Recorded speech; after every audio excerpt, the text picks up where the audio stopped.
Was the Emperor Caligula mad or just bad? No one really knows. But on today's podcast, we recount some of the worst excesses of Rome's third emperor.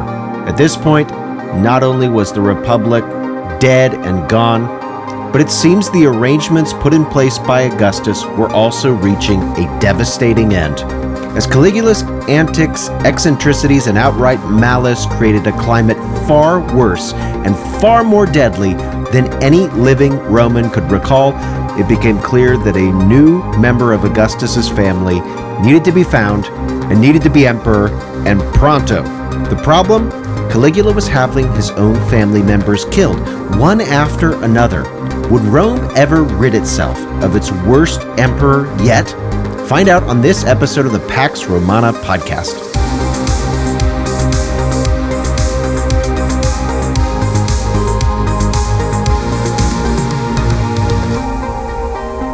Episode 12, Malice in Wonderland. A quick note on the primary sources that I link to in the show notes. You can obviously find those by looking in the show notes on whatever podcast app you're listening to. Now, those ancient sources are listed with the author, the name of the work, and then the section of the ancient source that those are in. What you can usually do is just copy and paste what's in there, and you can usually find those sources directly online. The way that those work is very similar to the way that, say, the Bible works. Rather than give a page number, right, which would change depending on what translation or version of the ancient source you're looking at, ancient sources are categorized by the author, the title, and then a series of number that usually denotes the book, the chapter, and then the verse or the sentence, some part usually of a paragraph. So you can type those into the internet and find those sources and read them for yourself, which is certainly one thing that I'd be excited for the listeners of this podcast to do. All right, let's get on with today's episode. AD 1927. Benito Mussolini is Il Duce, or the leader of the fascist state of Italy. And it comes to Mussolini's ear that for several centuries, fishermen, locals, other adventurers have been pulling up ancient artifacts from a volcanic lake about 20 miles to the south of Rome. This is a small lake called Lake Nemi. What was it that was hidden under that lake? A temple? A Roman villa? Mussolini, who was obsessed with ancient Rome, ordered the lake drained. And as the waters receded, what had been hidden nearly 2,000 years finally broke the surface. They were two giant wooden ships, each around 70 meters long. These massive vessels were equipped with hand-operated bilge pumps to keep them afloat on the lake. Hot and cold water was pumped through lead pipes to supply water fountains, baths, and drinking water all on board the ship. A large platform also on each ship would rotate on large bronze ball bearings, allowing giant statues set on the rotating platform as onlookers. And these ships could support hundreds of onlookers would gape at the technology. The floors of the ships were opulent, laid with mosaics, and marble lined the walls of these palatial structures that rose above the decks of the ships. These were not transport ships. This lake was landlocked. It's very, very small. The ships didn't actually go anywhere. They were basically floating palaces. But who on earth built these ships that were unearthed by Mussolini? Well, as Il Duce's workers uncovered more and more parts of the two ships, one of them stumbled on a lead pipe that had an inscription that made it clear who the ships were built for.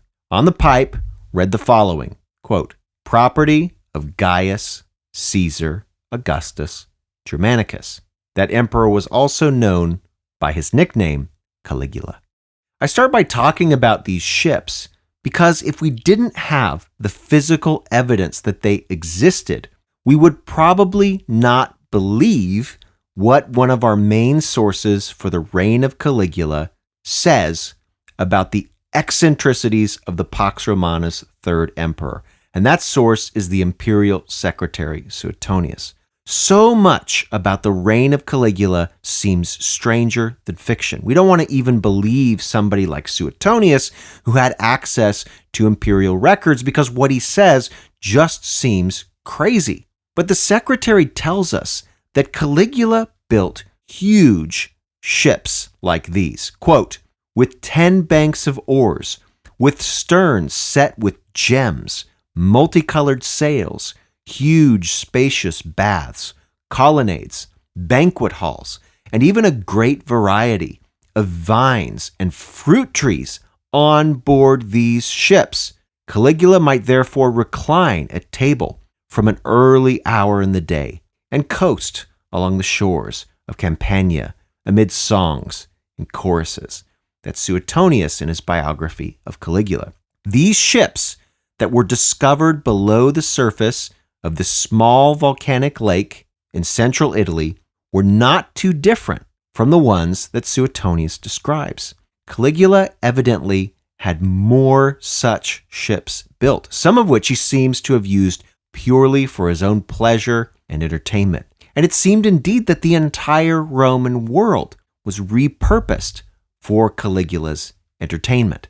After nearly a year of rule, that at least at first reminded so many Romans of the glory days of Augustus. In fact, Caligula seemed even greater than Augustus, as we mentioned on the last podcast. But after that first year, all bets were off, and Caligula rapidly descended into a fatal combination of self-aggrandizement, pleasure-seeking, and cruelty. After murdering his cousin and adopted son Gemellus, Caligula soon turned upon other members of his family. And again, the change in Caligula's behavior seems quite sudden.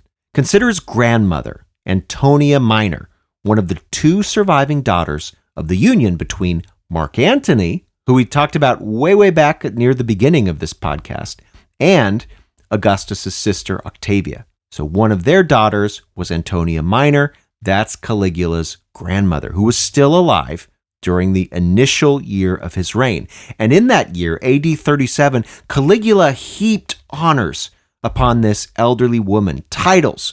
She was the matriarch of his family. Caligula even suggested that she be referred to as Augusta. This is a title that we might equate to empress. But less than a year later, AD 38, Caligula appears to have completely cut Antonia Minor, his own grandmother, out of his life entirely. And this seems to be the thing that ultimately drove her to commit suicide. So many of Caligula's family members, including all of his brothers, had been murdered under the previous regime, under Tiberius, his uncle. But now, here was Caligula seemingly finishing off the last remnants of his own family. Didn't matter how old or how young. Even his beloved sisters soon fell victim to his bizarre and destructive behavior. Now, you might remember that Caligula had 3 sisters. And you might also remember, even if you tried to forget it because it was gross, that Caligula seemed to wish it broadly understood that the relationship between him and his sisters was more than just familial. We'll leave it at that. Again, we're dealing in the realm of symbolism and rumor and speculation. We don't really know the exact nature of Caligula's relationship with his sisters, just that he seemed to hint at the idea of incest. And Caligula's favorite of the 3 sisters was the eldest. He was so fond of her that he named her his heir, one of the few women to be named an heir by any Roman emperor. But soon his beloved sister, not long actually after Caligula himself had nearly died of disease, maybe the same disease, we don't know. But his sister didn't make it. Caligula took that death particularly hard. He put on one of the most lavish funerals that Rome had ever seen, and he demanded the Senate treat his sister exactly the same way that they had treated the first emperor of Rome, Augustus. She was to be officially declared a goddess. She was to receive priests. She was to receive holy days and be worshipped as a goddess. But despite Caligula's state of mourning, he still used this opportunity for some additional self-absorption and cruelty. And Suetonius tells us how he did this. Quote, "When his eldest sister died, Caligula appointed a season of public mourning, during which it was a capital crime to laugh, bathe, or dine in the company with one's parents, wife, or children." That's Suetonius's biography of Caligula. Essentially, if Caligula couldn't see his beloved family member, then no one could spend time with their family either. And if anyone defied the emperor's order, they would be put to death. Caligula's sister's widower, however, an ambitious man who wanted to find his way back into the imperial family, began a romantic relationship with Caligula's two remaining sisters. After all, Caligula, after killing his own cousin and heir Gemellus the year before, had failed to name another heir. There was an opportunity here for a man to marry into the imperial family and find himself in the line of power. But Caligula was in no mood for such political games after the death of his sister, and so he acted swiftly, executing his sister's widower outright, and, for good measure, banishing his two remaining sisters from the city of Rome. Now, Caligula would spin his actions in this way. He would tell the Senate that there was actually a vast conspiracy against him that involved these members of his family. Really? Who could possibly want to kill such a great emperor? So at this point, Caligula had either alienated, exiled, or executed most of his remaining family members in just a few short years, and by removing those closest to him, people who could offer him advice, people who may have been a base of support for him if he didn't suspect them of plotting against him, by getting rid of these people, Caligula exposed himself to all sorts of subsequent foibles. And soon, his odium spread to the broader population in Rome. It was around this time, 2 years into his reign, that Caligula may have begun to run out of money. I alluded to that in the last episode. He spent like crazy. So the feasts and festivals and games that had initially made him popular with the mob were shut down because of a lack of funds. And people, of course, began to complain. They liked those entitlements. And some even began to demonstrate in the streets. Now, Caligula was not going to have any of that, and so he responded by shutting down the grain storehouses and distributions. Now, that's a big deal because hundreds of thousands of Romans and their families had become dependent on monthly distributions of grain in the city of Rome, and now they were going to go hungry. This action, unsurprisingly, did not improve the mood of a population that was now ready to riot. But Caligula decided to torture the people even further. During the hot, sweltering Roman summer that year, he removed the awnings that provided shade to spectators when they went to watch gladiatorial games or other events in the arenas, and then he would block up the exits for the duration of the show so that nobody could escape the heat. In one public appearance, he even spoke his mind directly to the people, saying, quote, "Would that you all had just one neck." The implication, of course, is clear. But Caligula was also cruel to members of the Senate. Some senators he made converse with him while he rode in a chariot, forcing elderly men to run beside him and yell, out of breath and exhausted, sometimes making them jog for miles.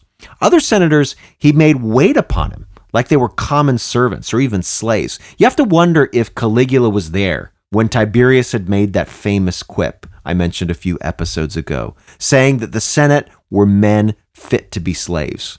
At other times, Caligula openly threatened senators with death, waving swords at them, threatening to kill them outright. We have to wonder, did he smirk while he did this? Did he enjoy the looks of horror that passed along the faces of these terrified senators? Caligula may have just been making a joke, but as I tell my children, it's not a joke if nobody else is laughing. You're just being mean.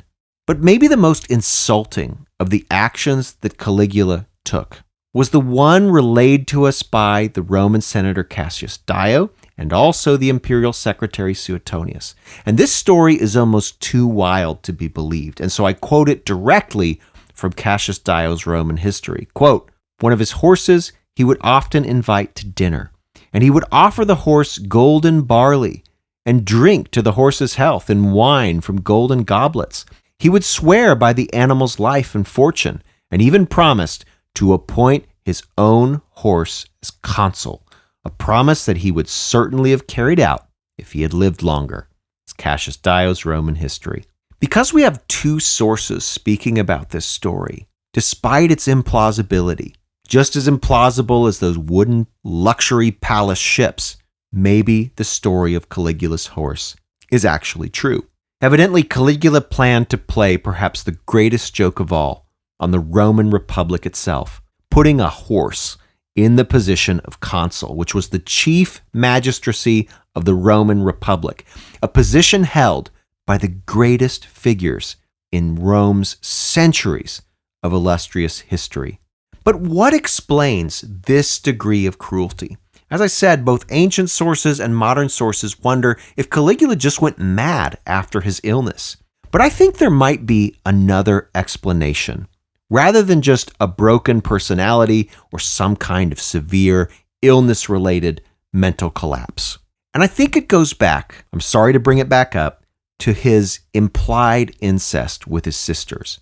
I said in the last episode that Caligula may have been doing this in order to portray himself as having divine attributes. Gods did that sort of thing.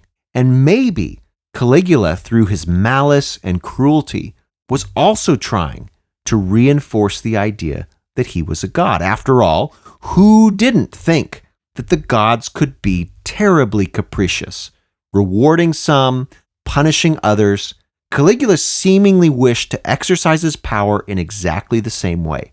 His mistreatment of others was a sign of his living divinity, that he was a god, and that is how he behaved. And these behaviors were reinforced with a variety of symbols, which I think gives some credence to the idea that his aim was to suggest his own divinity. Caligula, for example, dressed himself up often in the costume of various deities, and he also dressed up gods as himself. Yeah, he would commission sculptors to go through the city of Rome and recarve the faces on the statues of gods so that they looked like Caligula. Caligula constructed temples to his own divinity and stocked them with priests. We know that the sacrificial victims in those temples were not just livestock. They were flamingos and peacocks and other exotic animals. And we also know that Caligula extended this personal cult into the farthest reaches of the empire, including in the territory of Judea. Caligula commanded the governor that oversaw that region to construct a statue of Caligula in the midst of the Jewish temple. Now, the governor was smart. He knew the people that he was ruling and knew that if he actually did that, there would be a riot in Judea that would almost certainly break out into open revolt. And so this governor found ways to delay the building of that statue. He would ask for clarification about where exactly it was supposed to be and what it was supposed to look like and its dimensions. And in doing this, was probably just hoping desperately that Caligula would become distracted and forget that he wanted this thing built. Or even better, something bad might happen to the emperor, and therefore his crazy plan would go unrealized. Well, the governor got his wish. Caligula had only reigned for about 3 years at this point, but his eccentric, maniacal behavior was becoming intolerable, both to the common people and also the nobility. The list of people murdered by Caligula is long, and many of the names include little stories that suggest that the slights that they supposedly committed against Caligula were innocent and benign. But nevertheless, many senators died at his hands, and he even threatened to abolish the Senate itself. And while the Senate no longer served as the ultimate authority as it had during the Roman Republic, it was still an arena from which the Pax Romana's governing elite emerged. So despite this reduced importance, the Senate was nevertheless still vital in the new imperial regime. And perhaps even more vital was the Praetorian Guard. And members of both of those groups, senators and Praetorians, would work together to form a conspiracy against Caligula. And in the end, the execution of the plan was swift and total. The Praetorians gathered in a tunnel in one of Rome's theaters. They were waiting for Caligula to come through on his way to see a song being sung in his honor. And here's how Cassius Dio relates what happened. Quote, "The assassins intercepted Caligula in a narrow passage, and they killed him.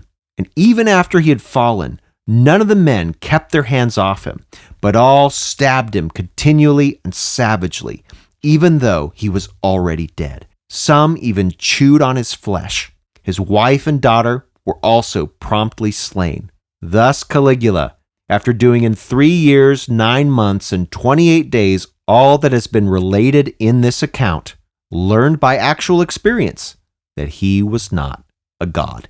That's Cassius Dio's Roman history. So Caligula was dead, but so too were almost all of his family members. So if there was ever a time for the Senate to reassert control, now was it. But the Praetorian Guard, their partner in this assassination, had a different idea, and they were prepared to install as emperor one of the last surviving members of the line of Augustus, a man whose own mother had once called him a monster. But this new emperor appointed by the Praetorians would surprise all of his doubters. And as we'll learn next time, he earned the honor of being the man who secured Roman rule on the island of Great Britain. We'll discuss how Claudius defied the odds on the next episode of the Pax Romana podcast. Thanks for listening to the Pax Romana podcast. For more information, including a list of primary sources and further reading, check the show notes. Music by Red Productions and Exocore. Follow Dr. Colin Elliott on X at ProfCPE or email colin@paxromanapodcast.com. Listen to more episodes on Spotify, Apple Podcasts, or just about anywhere podcasts are available. Stay tuned for the next episode of the Pax Romana podcast.